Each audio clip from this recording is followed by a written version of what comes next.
Let me start with a question. When was the last time that a government service made your life easier? Made you feel seen, valued? Not just faster and cheaper, but like genuinely human.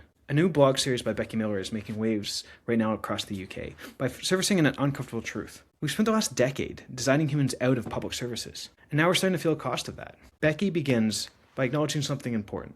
Digital by default works. It's helped governments scale, it's reduced friction, it's professionalized service delivery. You can get services now on your phones in many cases. But along the way, something subtle happened. We started to define good services by systems efficiency, not by how they're experienced by real people. Design became something that lived and was embedded within digital delivery teams, as opposed to something bigger and broader. Humans became edge cases, and care was treated as expensive, inefficient, and risky. The result? Services that technically function, but feel cold and hard to navigate when things get complicated. And for me, here's where things get interesting. Becky isn't arguing against digital. She's asking the question, what if the next era of public services were human by default? Okay, quick sidebar here. I had a chance to chat with Becky about her blog series, which was a fantastic conversation. She's really awesome. And one of the things that she emphasized a lot was that she drew heavily from the inspiration of Richard Pope's Platformland and Lou Downs' Good Services. Two books that are well worth a read, particularly if this is something that interests you. So make sure you check them out.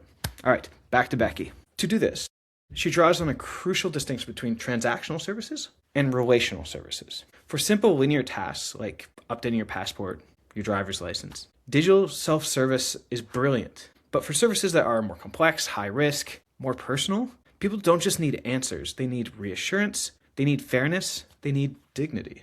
These are things that humans do better than any system possibly could. Ask anyone who has to wrestle with government services on a regular basis how dehumanizing it can feel sometimes, a lot of the time. One of my favorite insights from the series is this. For complex services, people care less about perfect outcomes and more about how the service made them feel. Do they feel respected? Do they feel heard? Do they trust the process? This reframe of empathy not as a nice to have, but as a core infrastructure for legitimacy. And it also reframes data, not as a commodity to be owned and exploited, but as a shared infrastructure that enables humans to work together across systems. The series isn't nostalgic. It isn't saying bring back the old days of paper and pen. It's asking for something much more challenging than that. What would it look like to design services that are digital where they should be, but human where they must be? What would it mean for our jobs as public servants, for how we define value, how trust is earned, not declared? That's why this series matters. It gives us a language, a framing, permission to move beyond digital by default, something that I think has just dominated the service delivery space for the last decade, and towards services that are human by nature. And honestly, particularly with all this talk of AI and digitalization, that feels exactly like the conversation we need to be having right now.